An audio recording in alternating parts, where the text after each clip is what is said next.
Okay, let's see if we're going to be able to go live.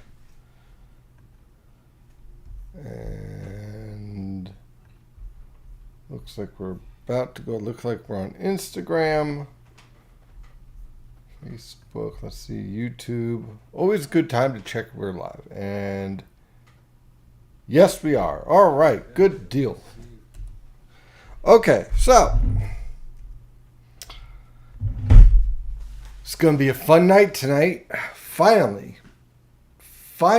after months of waiting, we're finally going to see some rain. And I'm not just talking about a passing shower, maybe a tenth of an inch of rain, but inches of rain, which is something we seriously need as we are well below average. We're in drought conditions. But this week is not just about heavy rainfall, but about the whole pattern as a whole as we head towards the winter. Before we look at the data, let's consider what I said with the winter forecast. What were my wild cards? 1, the polar vortex, the way that it's being manipulated and stretched in the lower portions. The higher portions of the polar vortex, up to by 10 millibars, that remains strong, but there's a clear separation. Okay, and that has led to more upper level lows and blocking in the troposphere. The next thing was, and one I was very concerned about, was that this La Nina would become La Nada, as in a cold neutral state rather than developing into a pure natural La Nina. We're going to look at some of that data, but let's... Not sure what happened there. There we go. But let's consider the fact that La Nina doesn't take hold. What does that generally mean? That generally means that the subtropical jet stream remains active. And if the subtropical jet stream remains active, and you have a polar jet stream amplified by a stretching of the polar vortex, you can get some very, very interesting storms setting up for the eastern 2/3 of the United States. So we knew that going into the winter, that this could end up being a far more interesting weather pattern for the eastern United States than what we've been seeing in years. With that said, a lot of factors have to come together just right. I'm not sure why my phone's causing that, but we're going to separate that out. Okay, sorry about that. So let's take a look at the observations here and what we're seeing. The La Nina has not developed as well as we thought it was going to. That's pretty much clear. We know that because this week, the numbers, the averages, are basically neutral. There's no sign of a sustained cold or warm in all 4 NSO regions. Now, I don't think it'll stay that way, but the problem is that there's only so much time for a La Nina or a El Nino to develop. And usually they peak between early December and early January. So now we're in late November. So if this was going to develop, it would do it already by now. We'd at least have a sustained negative value in Nino 3.4. And we don't. We have 0. As neutral as you could possibly get. Now, does this mean that we won't see any waves of colder anomalies showing up? No, and I'll explain why in a moment. But before we do that, I just also want to show in the Northern Pacific, we have a very well-established negative PDO signal, which sets up a nice potential for an upper level low right around the Aleutians and a nice ridge building over the Gulf of Alaska. What did I say at the start of this fall? The key to this winter, to make this as simple as possible, if you're looking at long-range guidance and wondering if the GFS 300 hour has any chance of happening, you want to look at the state of the upper level dynamics in the Gulf of Alaska. If there is a ridge, game on. If there is a trough, no game. Simple as that. I can't make it any more simple than that. You need that ridge to pop here to get all the Arctic air sitting here to drop south. Otherwise, all you have is an active storm track with the subtropical jet stream with potential for rainfall, which honestly at this point, I'll take the rain, even in January, because we need it bad. But you kind of get my idea here. If you're looking for winter storms, you really need to get that ridge to pop at some point to get that cold air to dislodge from northern Canada and slide into the plains and then bleed eastward. Now, I can't rule out the temperature, the sea surface temperatures in the Pacific to cool off, because of what we're seeing here in the subs and the sublevels, subsurface sea levels in the Pacific here. This tells me, look, the eastern zones are probably going to cool more. And the reason why that's important for me to keep an eye on is that's going to influence the convection that is going to develop around the tropical Pacific. So we know that the SOI is barely positive. So this kind of tells me that there are some weak signals of La Nina, like the ridge over Florida, for example, that's going to build into the Bahamas. That's a signal of a La Nina type influence, but it's not strong. And that's important because that means that it could get knocked down or displaced. So we know that there's signals, but not enough to disrupt the subtropical jet stream. So let's put this all together from tropical forcing standard. We have our La Nina signal. The colder water that's going to redevelop will start to suppress this convection. You're going to see more convection around the date line, and your MJO is going to bounce around 2 to 3, somewhere in that ballpark there. So what that generally means is that you're going to get an enhancement of the subtropical jet stream coming up into here, and you're going to see more of that convection heading towards the date line, which increases the potential for cyclogenesis on the East Coast. These are all signals that are starting to show up. And so what we are doing here is not just relying on, hey, look at this CFS at 300 hours out or 600 hours out or some nonsense like that. What we're doing here is looking at the actual observations and taking those observations from what we know, from what we have proven scientifically in all of our research, and we're moving that into the future. And then using the models as kind of like a guide, a guardrail. So you're not using the models as a crystal ball, but just as a guardrail of where we can go and what is possible. So clearly this is a lot more interesting in terms of potential than what we originally thought going into October and November. October and November we were talking about, well, weak La Nina, we'll have storm tracks, the last storm's lifting up into the eastern Great Lakes, and we'll get a shot of some wintry mix type storms. Now there's better potential for a cold press. And so when we're studying the tropical forcing, one of the factors we're really going to have to study moving forward is the MJO. This is a graphical signal of the MJO. So down here are your locations, your ranges, your phases, and it goes 1, 2, 3, 4, 5, 6, 7, 8, 1. Where is the most active potential for East Coast cyclogenesis and winter storms is typically 7, 8, and 1, which happens to be right around the date line. And look at the trend here. Look at the forecast trend. Right now, we're starting to get a lot of suppression around the Atlantic, which is going to kill off the Atlantic hurricane season.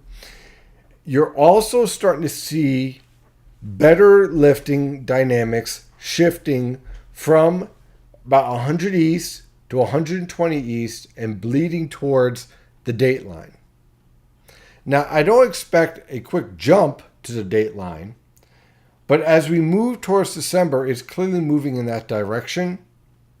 And by mid-December, it could actually be moving towards the date line by that point if we take this progression, if we study this progression.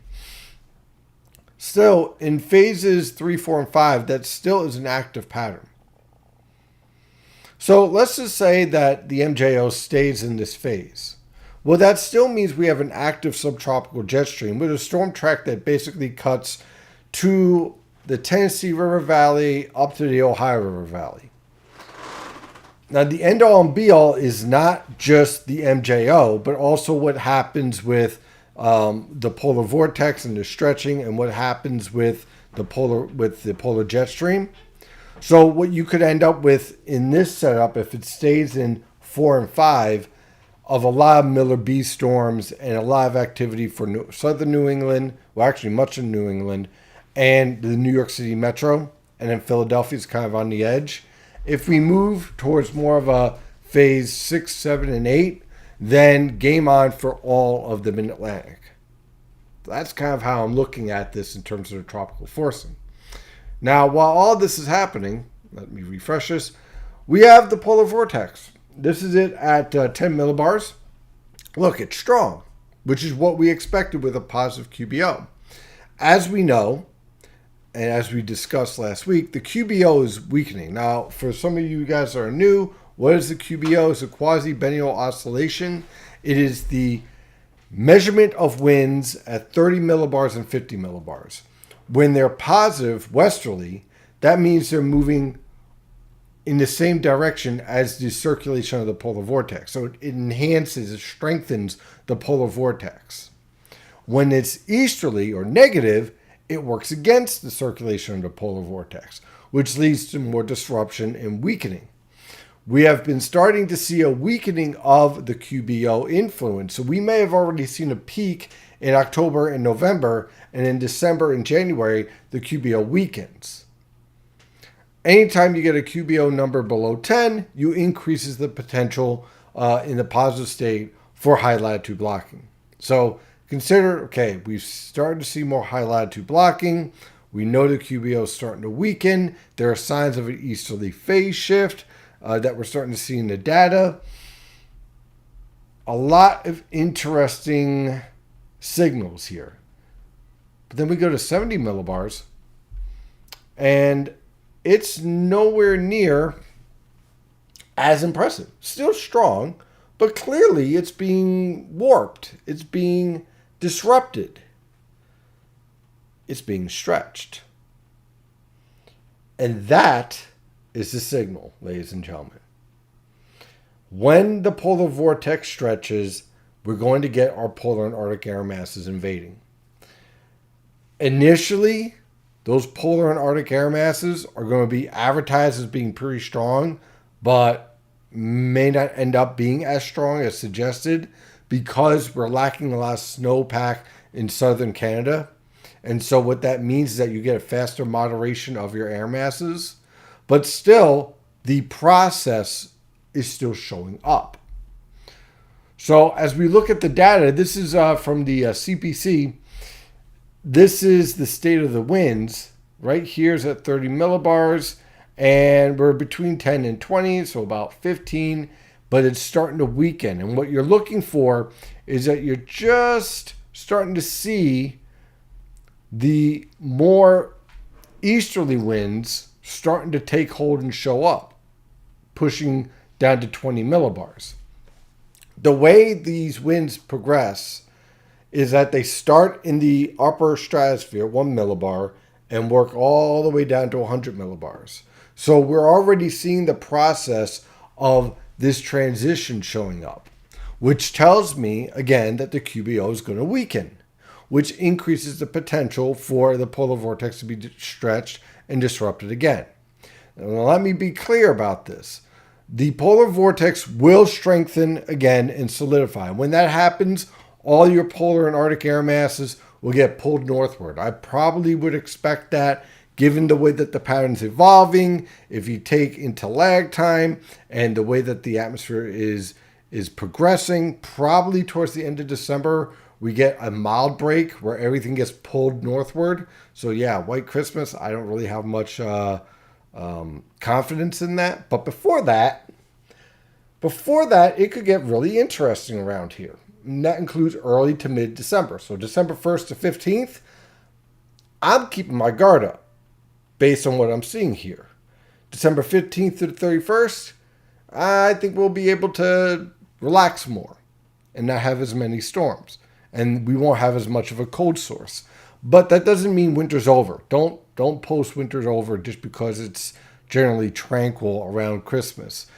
Basically, what will happen is another stretching event in January and possibly another one in February. Every time we have those stretching events, that is when we're going to get pretty active. And one of the things we're going to be watching is what's setting up here at 10 millibars. We're already seeing some pretty good stratospheric warming trying to push through. It's not widespread and it's not as strong as it possibly can be. But the reason why I want to show this is that this shows a clear transport of air masses from the mid-latitudes into the polar regions. So we're seeing the support for the interaction and the interruption of the polar vortex and the stretching. We're seeing the mechanisms right there. So it's important to see the observation, see the evolution, rather than just trusting model guidance. So as a result, as you can see here, we get that stretching signal showing up with the temperatures. At 10 millibars, not as impressive, but you still see a little bit of warping, just a little bit. But again, I'm not expecting much at 10 millibars. It's when we get down to 50 millibars here where things get interesting. And here's the signal that shows up. About 5 days out, boom, it stretches towards North America. And what happens here is that you basically build up heights, 500 millibar heights around Alaska, and let loose that polar and Arctic air right into the eastern United States. Which is why model guidance has gotten a little bit aggressive a little after Thanksgiving. We'll talk about that in a moment. So you're seeing this signal here showing up, and you're seeing in the data here a shift more towards a negative Arctic oscillation, the EPO generally negative, North Atlantic oscillation generally negative. Get a little bit positive right after our storm that's on the way, and then we go negative again. And what that looks like here in the long range, what really, really is interesting to me as we move towards late December, is we're still seeing heights above normal here in the Gulf of Alaska. So while I do expect the strengthening of the polar vortex towards the end of December, look at the overall theme here. Above normal heights in the Gulf of Alaska, West Coast, general trough over the eastern United States. When the polar vortex is disrupted, the Arctic air is released into an active subtropical jet stream. That's going to be a theme. And this theme is going to feature a lot of swings back and forth of Arctic air, tropical air. Arctic air, Pacific air. That's the theme for this winter. And we're going to be in between these storms as a result. As far as the 500 millibar, now that we understand what's happening here, now we can actually dive into the 500 millibar evolution for this storm and the one after. Because what we're seeing here, and this is on the European ensembles, and I'm going to show you the different models to show you how they're pretty much telling the same story, which is a lot of mid-level, upper-level lows, which sets up a lot of blocking regimes. And these blocking regimes, when they're timed just right, influences the next. So we're seeing that in the European ensembles. We're seeing that in the European operational. And we're seeing that in the GFS. So now we understand the themes that are in place here. So now we have an understanding of that, and we can see as a result of that, we trend more towards below normal. Now, another thing we could take from this signal here, just so you guys know, this tells me the heart of your polar and Arctic air mass is going to remain in the northern plains and around the Rockies. Then it bleeds to the east. So again, probably not as cold as what this is showing as far as below normal temperatures. This is probably going to moderate, but I would say near to slightly below normal would be more likely as we move towards early and mid-December. Okay, certainly not above normal, that is for sure. So now we know that. Now we could dive into our storm. Two of them, but let's dive into the first one, and then we'll work our way through. And of course, I'm going to take all your questions as well. So right now we have overcast conditions. Look at the wind starting to increase 5 to 15 miles per hour from the east. Temperatures are rather warm, so you wouldn't be thinking of snow at this point, right? I mean, talking about temperatures in the 40s, 50s, and 60s. Not exactly the best conditions for frosty, okay? But rain is on the way. You can see it very nicely here. Look at this on the WeatherTop radar and surface map. Here comes our warm front. This is the occluded front that's going to continue to expand southward. Down here is where we're going to get our next low pressure system. And you can see this wall of rain getting ready to approach us. In fact, let's see if I can get this to move through here. Yeah, you can see that. Just a wall of rain. So what's driving this?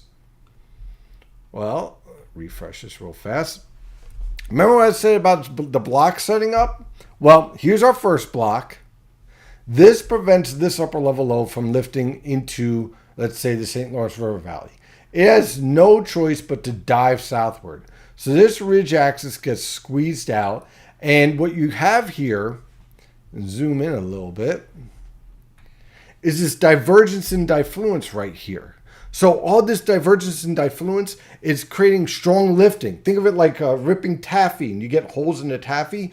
Well, the air, the law of mass conservation dictates that opening, that stretching must be filled.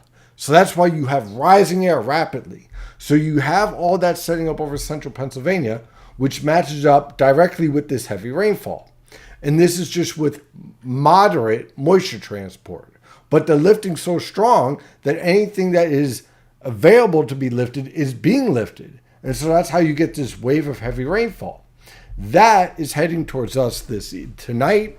And that is what's going to produce very heavy rainfall from late tonight, let's say 10 p.m., all the way on through tomorrow morning. So tomorrow morning's rush hour is not going to be pretty. This upper level low has no choice but to dive southward. While all that's happening, just want to point out, hey, look, there's our ridge building into the Gulf of Alaska. And as a result, your Arctic and polar air is getting driven southward. So you can see even right now, the observations, it's all playing out. So on the water vapor satellite picture, you can clearly see the evolution here all taking shape. There's our block once again. Here's our upper level low getting ready to get forced towards the mid-Atlantic coast. You're seeing the lifting becoming stronger. You can even see that on the infrared satellite picture. Look at the cold cloud top starting to form. This is the reason why you're seeing this expansion, is because the lifting is getting stronger and stronger as it's moving towards us. So while that's happening, overnight and into tomorrow morning, that upper level low is going to have to restructure itself. So that by tomorrow afternoon and evening, you're going to get this strong jet streak coming right off the mid-Atlantic coast. And that is why, because of jet stream dynamics, we get a new low pressure system that rapidly intensifies over the New Jersey coastal waters and Long Island.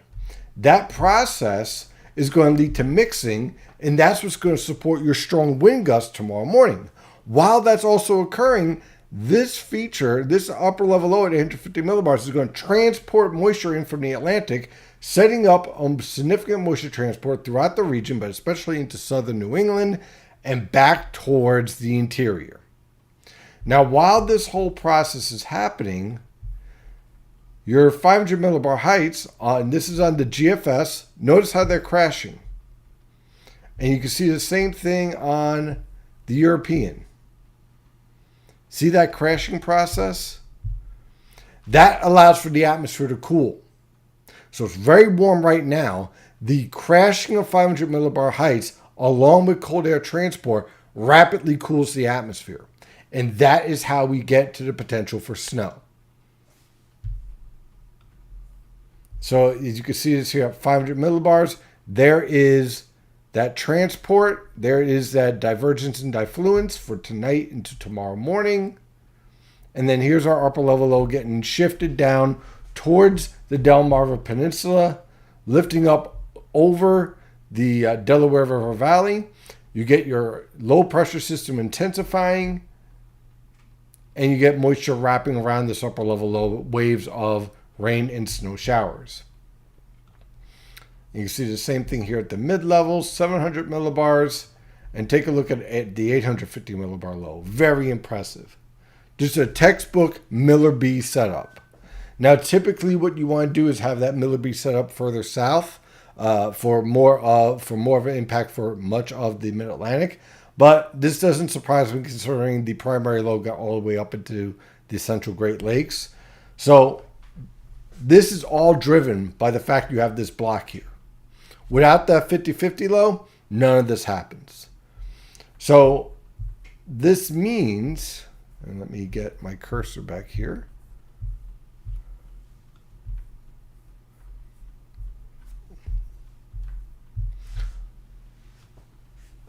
That your moisture transport gets locked in. But let's take a look at our cold air transport. So here comes our storm with our cold air transport. And this looks like it would be an all snow event for the entire region, right? And if you look at some of these model snow maps, especially some of them, somebody was even saying, hey, heavy snow could get into New York City. No. Why? I'm going to show you why. So at 850 millibars looks cold enough, right? Plenty of cold air. Same thing with our next storm.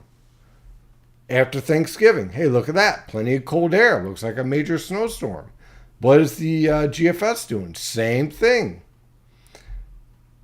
Ladies and gentlemen, this is why you have to look at more than one level. When we zoom in, again, you can see plenty of cold air here. Hey, it looks like it could snow for the entire region on Friday morning, right? But in reality, at 925 millibars and down towards the surface, it's not nearly as cold. Extremely marginal air mass.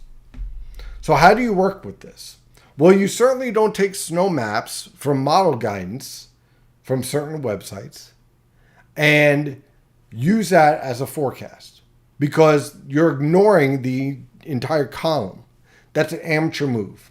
What you want to do is look at the amount of QPF and then study the atmosphere at 850 millibars, 925 millibars in the surface. And by doing that, then you have a better understanding of three things. One, the boundary layer support for potential snow accumulation. Two, the snow ratio. Are we dealing 10 to 1, 20 to 1, or 4 to 1? The difference in that will tell you how much potential you have for snow accumulation. This is clearly a highly elevation dependent type storm. So when we take a look at the mesoscale data, this is on the HRR. Again, there's our heavy rainfall. Now you see how this back building sets up? This is all because of secondary low pressure system development. And then you see the snow development here in the Poconos, the Catskills, northwestern New Jersey.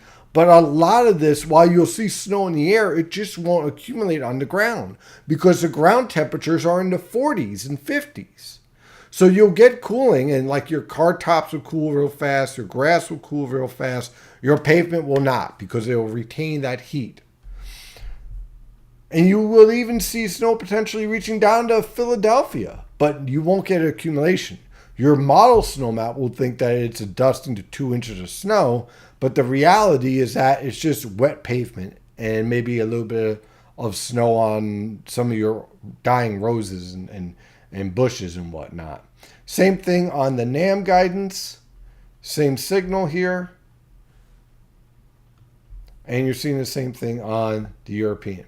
I kind of want, what I'm trying to show is that, hey, different models all showing the same thing. Maybe not every single one verbatim, but you get the general theme. And you can see how this storm develops and why it develops. And by the time we get to Saturday afternoon, it'll be breezy, it'll be chilly, a few passing rain, snow showers, but overall the storm is done. We are concerned about the wind gusts. There is going to be potential here for 20 to 30 mile per hour winds, especially around central and southern New Jersey. Why? Because of the interaction between the jet streak that I was showing you at 250 millibars and the winds at 850 millibars, creating mixing and giving you those wind gusts. So my expectation with this storm, and I know I've explained a lot, I will be answering all your questions, trust me. In zone 1, this is where I went with the most snow because this is where the highest elevations are with this storm. So 2 to 6 inches. Could I go 10 inches? Yeah, but it's not January. It's November, and your 925 millibar temperatures are maybe 0. So that tells me that, hey, this is more of a 8-to-1 or 6-to-1 type ratio up in those elevations. Zone 2, again, trace to 2 inches of snow. A lot of this isn't going to accumulate. Pretty good rainfall event. Zone 3, that's pretty much of central New Jersey, the northern suburbs of Philadelphia, New York City Metro, southern New England. Looking at 1.5 to 2.5 inches of rain. Somebody's going to push 3 inches out of this with that heavy band coming through, as there's some convective elements to it. But also, don't be surprised to see a few snow flurries mixed in on Friday morning. So that's going to be some pretty interesting stuff. And then in zone 4, again, the reason why we're not seeing as much rain as zone 3 is because your strongest dynamics are all focused towards the New York City Metro and back towards the interior. You kind of miss out on the strongest lifting dynamics, so you end up with about 0.5 inch to 1.5 inches of rain. And just so we can go beyond that point, because I know everyone's already talking about it, this storm here that's showing up after Thanksgiving, okay, basically the Friday after Thanksgiving. Yeah, it looks pretty. And hey, you know what? The Europeans showing the same thing. A couple of words of warning. 1, this storm and how it evolves is going to be influenced by the way that this current storm that's moving through lifts up into the Atlantic, how that storm influences this storm that comes through on Tuesday, which is basically a cold front for us, but sets up the blocking in the Canadian Maritimes for this storm. If this storm that lifts through on Tuesday is not forming correctly, then you don't have the 50-50 low and the ability to lock in cold air and to lock in the storm track that forces it through the southern Atlantic. And also doesn't line up the polar and subtropical jet streams just right. So, is there potential? Yes. Would I go beyond that? No. Because we don't know several things. 1, the specific storm track. 2, the nature of the polar air mass. 3, the depth of the polar air mass. As in, is this cold down to 925 millibars or are the model guidance just running a little bit too cold? So yes, a lot of potential. And this is the type of storm track that I talked about in the winter forecast, where the storm tracks up into the Tennessee River Valley, starts to redevelop towards the Delmarva Peninsula. Game on for us. So it's not unrealistic. I'm just warning you, don't jump on the details. And don't worry about snow maps, model snow maps. Don't bother, because it's going to be a complete mess. I mean, at this rate, you can't do a 10-to-1 ratio on this. Given the time of year, the type of polar air mass, the moderation involved, at the very least, you should start 8-to-1. So at the very least, you need to knock down your snowfall totals before you start looking at your snow maps. But I wouldn't even do that until let's get below 120 hours out to see whether we could trust this evolution. But I wanted to touch on that because I'm already seeing questions about that. So Yeah, definitely interesting times ahead. Now, that was a lot of stuff to go over. So, of course, I'm going to be answering all your questions. Uh, just a reminder for some of you guys on social media, no In My Backyard questions. We have the maps out. You know where you live. You can find it. You'd hope. I'd hope. I'm sure many social studies teachers out there hope. So we are going to dive in. Let's see here. Does this current storm say anything about winter storm tracks? This is from Andrew Madden. Yes, it tells us the how the storm tracks in the subtropical jet stream will be influenced by the blocking in the polar jet stream. So far, we've seen 3 storms where the 50-50 low was able to show up and lock in. Now, for us, for the most part, it's been kind of a dud. This is the first one to actually produce. But the key thing is that the blocking in the Atlantic is showing up. And that's in an unfavorable environment with the polar vortex. The polar vortex isn't stretched right now. That's not until after this storm leaves. That's the setup for Thanksgiving in early December. So this is an unfavorable environment where this is occurring. And of course, good evening, Shark. One thing I noticed on solar activity is that the size of the sunspots and sunspot groups, for the most part, are smaller, as well as fluctuating decrease in numbers. Will be interesting to observe in the next couple of years. Yeah, we got at least 5 years of that process. So I'm not surprised that we're seeing that. We'll probably see a reduction in CME storms impacting the Earth. That's going to take some time. Based on past experience, it really seems like Eastern Pacific by Alaska and the ridge location amplification are huge factors. Absolutely. Given that we have had winters with some big winter storms without much blocking, simply because the Pacific and Western pattern kept the storm track basically perfect for the Mid-Atlantic. Yes. So, when you have a negative NAO, you're more likely to have a slow-moving, impressive winter storm. When you have a positive NAO, you're more likely to track towards the interior, towards the Great Lakes, and for it to be a progressive storm. Now, when the Pacific lines up just right, yes, you can get a storm with a thread-the-needle type storm track, because you don't have that blocking, but you get the trough and ridge axes to line up just right. But in that scenario, you're still dealing with a very progressive storm track. So instead of it being a 12-hour storm or a 18-hour storm event, it's a 6-hour storm event because there's something to slow the storm down from exiting out into the Atlantic. They can be intense, though. They're fast hitters. How is Thanksgiving weekend looking? Not just Thursday, but in particular Friday and Sunday. Wednesday and Thursday, Thanksgiving Thursday, is looking outstanding. A little chilly, but nice. Where things get a little tricky is Friday and Saturday looks to be rather stormy. It looks like the Friday forecast is setting up so that it's a great reason to not do Black Friday. Not that I do it anyway.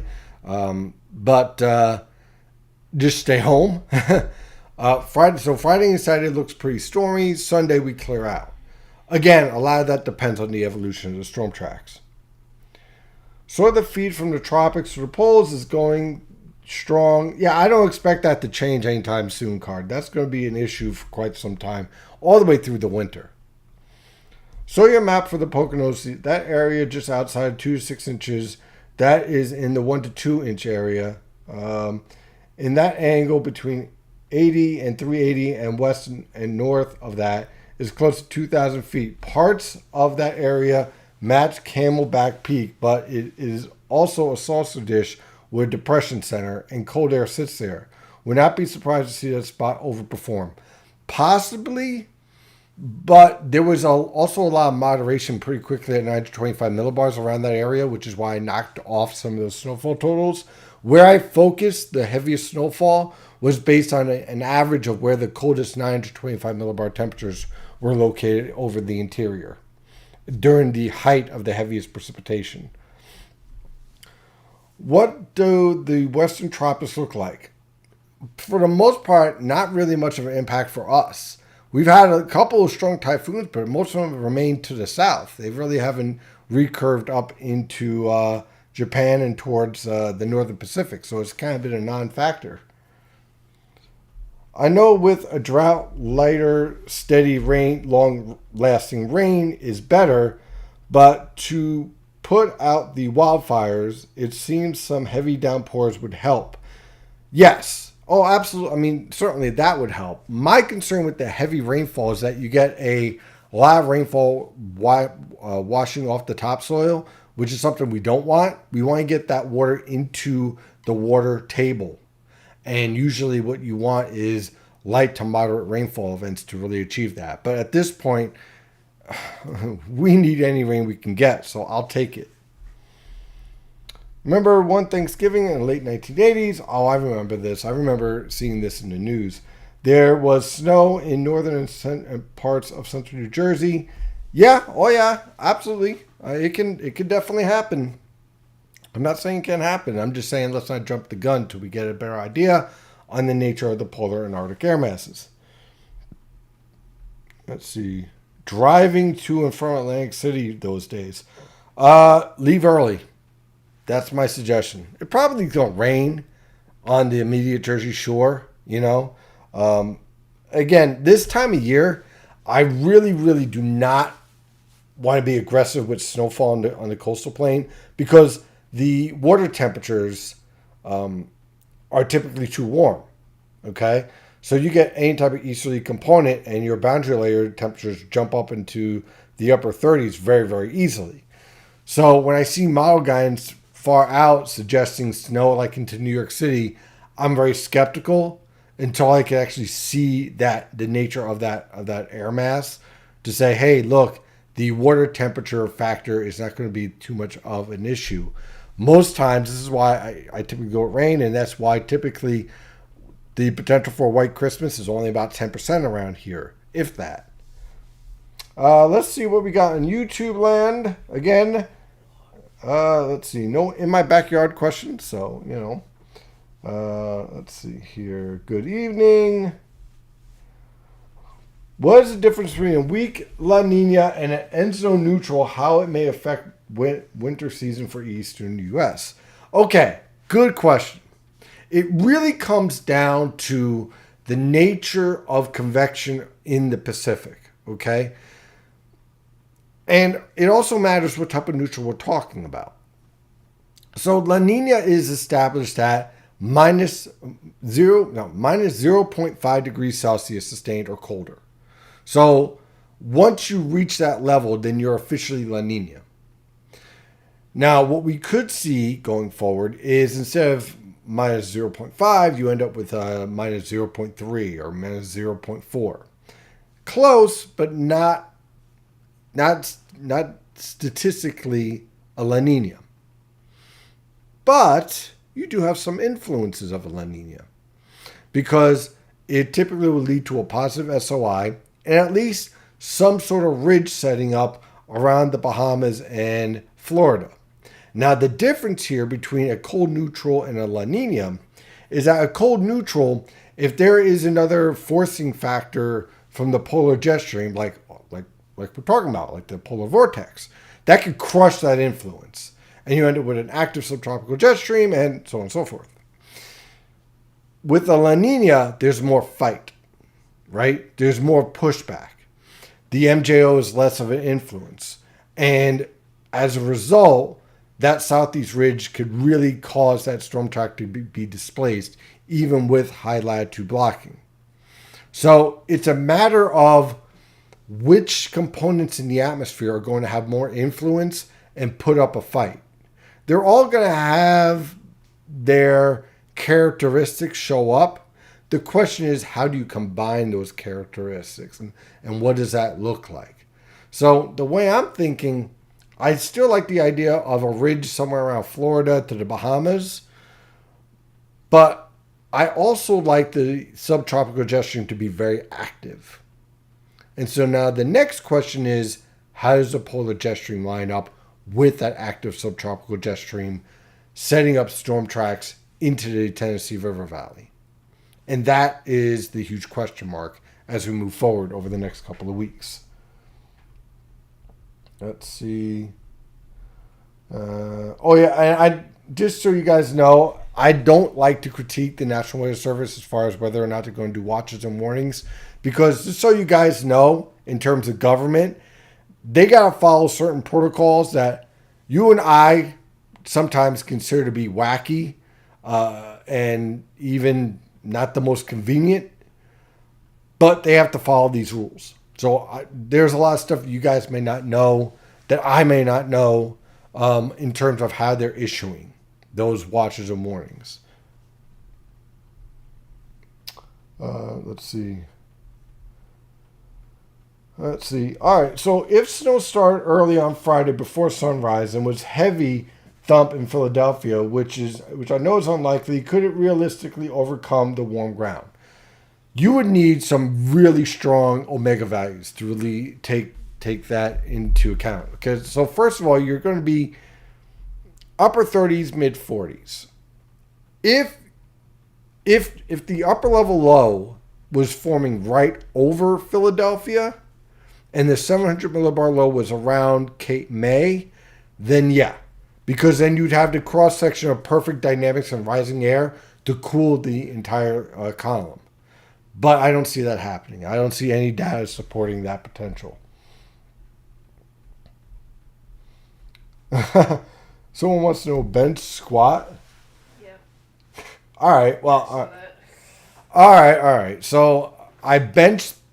Well, all right. My one rep is 350 in bench. My squat is 475. I deadlift 500. But those are that's when I have like full squats and I got everything. I'm not like walking around lifting cars and shit like that,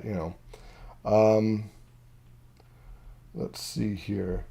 Regardless of what might happen, will there be more snow chances? All right, I already answered that. I would definitely say I would not let your guard down in January and February, I think. Let's see here. Some of these questions are a little repetitive. If the weaker storm early next week, Monday, Tuesday, lifts into the Atlantic and creates a strong block, could that allow for a colder air mass and storm track more favorable for snow for I-95? In theory, yes. I'm just not confident with that boundary layer, though. I would really need, what I would need is for lifting to be absolutely very strong on the coastal plain and the cold air already be in place, because that water off the Atlantic is very warm. I have to say right now I have more hope for this winter compared to the last few. Yeah, I can definitely understand that. Let's see. Oh, what else could, besides La Nina, what else could basically support a southeast ridge? A very strong negative PDO. Right now we have a moderate negative PDO. But with that, at the same time, a polar vortex regime that sets up more towards, in 2022 and 23, the polar vortex shifted towards Western Canada, at least our part of it, and that just enhanced the heights over the eastern United States, which built up our southeast ridge and basically killed winter.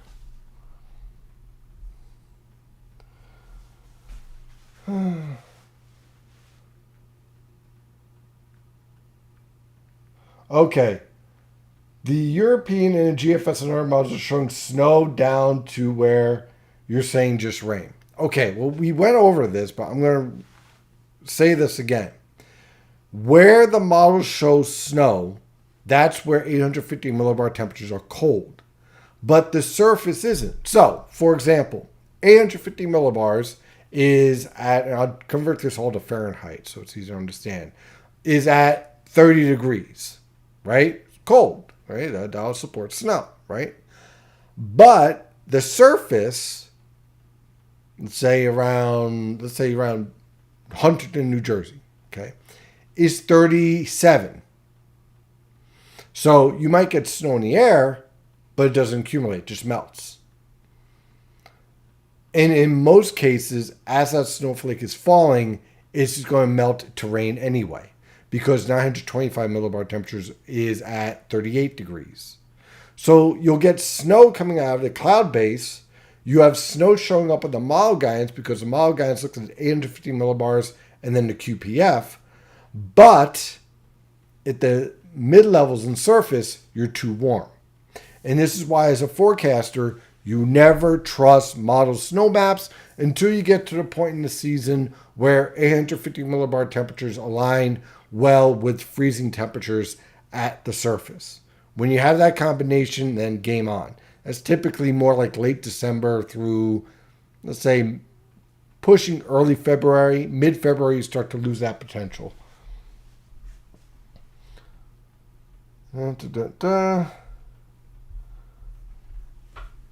Let's see here. What else do we have? Just want to make sure that in the premium chat, I suspect, given how warm the Garden State Parkway could be, that even if there is snow in the air, it will be white rain type. Yeah, pretty much. It would seem that with an east-based, cold neutral, very weak La Nina, that the ridge displaced to the Bahamas. Yes, that's basically the idea that we've had for going back to September. Do we have any other questions in other social media lands? X, all that good stuff. Hey, honey, how you doing? I'm old. You're not old. Freaking. Okay, It's let's not see. really questions, but that's what's on Twitter right now. I gotta go check the others. All right, Again. let's see here. Let me cool up for heading to the Poconos for Thanksgiving weekend. Yeah, it might be cold enough for snow in the ski resorts. You think that Thanksgiving will be rain or snow? No idea. Well, Thanksgiving itself will be dry. I have no idea yet about what to expect beyond that. But let's see here. We've gotten some pretty good questions. And I just want to thank everyone for the outstanding questions. If I didn't answer your question, most likely it's because I've already answered it. The Western Pacific Oscillation is another pressure regime just in the Western Pacific. I typically like to focus more on the EPO, but the WPO, the Western Pacific Oscillation, can be important to determine whether or not pattern changes are on the way. But I don't focus on it too much in my forecasting, just because it's a little bit displaced from what we're typically looking for. If you have a good read on the EPO, you really don't need the WPO too much. Everybody's asking the same thing. You just said you don't know. It's too early. So, again, just so... I know everyone wants snow after Thanksgiving. I think it's because they're all putting up their Christmas trees. Well, I already beat you. We already have our Christmas trees up. Ha. See? So it doesn't matter. Not fully decorated yet, But we're getting there. Progress. But look, it is too far out to give details. And anyone that's giving you details about that storm, there's a chance it might not even develop. So let's wait. Let's get through this storm. Once we get through this storm, then we can start talking about the next storm, because then we can start to see the progression of the pattern.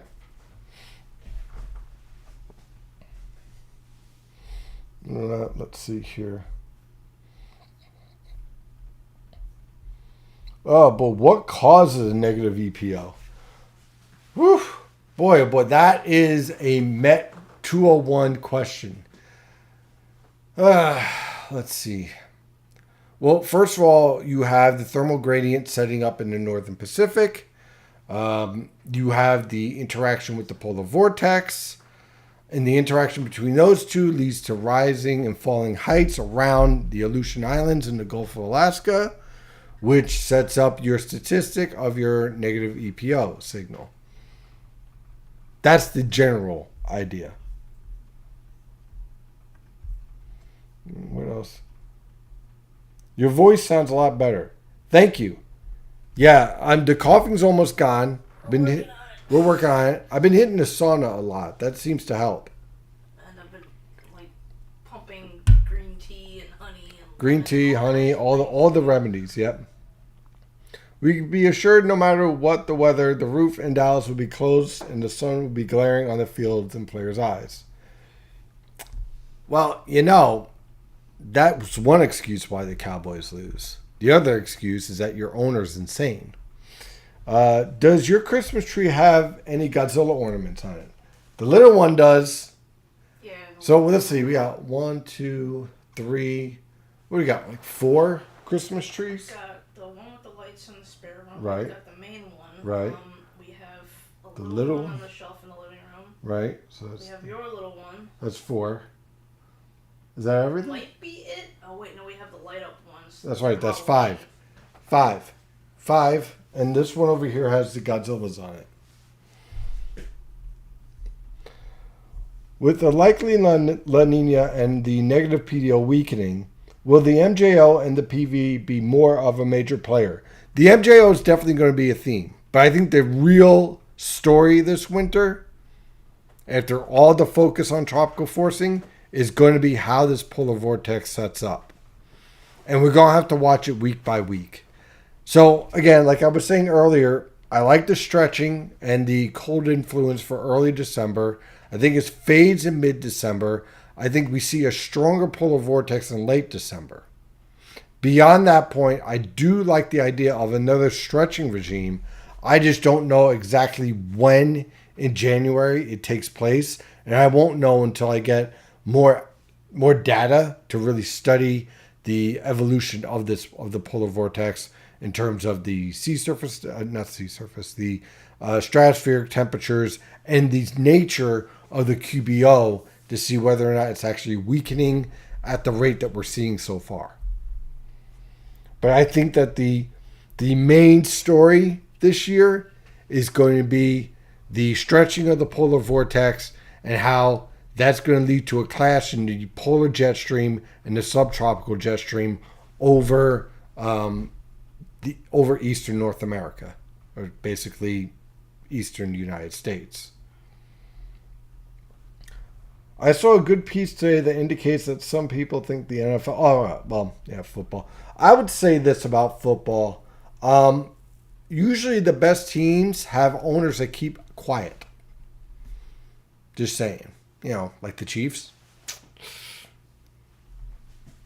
Let's see here. It is almost 9 o'clock. Well, we've had a great time talking about the weather and everything that is coming into the storm. We have our first major storm on the way. So just a few tips before we go. Even though for most of you this is just rain, consider the fact the roadways are full of debris and oil because it hasn't rained in quite some time. So the hydroplaning threat is higher. And we haven't driven in rain in nearly 2 months. So please, if you're traveling tomorrow and Friday, take your time and move slowly. That's it for tonight. Thank you for joining, and I really, really appreciate it. I'm really flattered by the fact that so many of you people came on to ask questions, and we got to answer them and really have some really good discussions. So as always, thank you, and stay safe out there.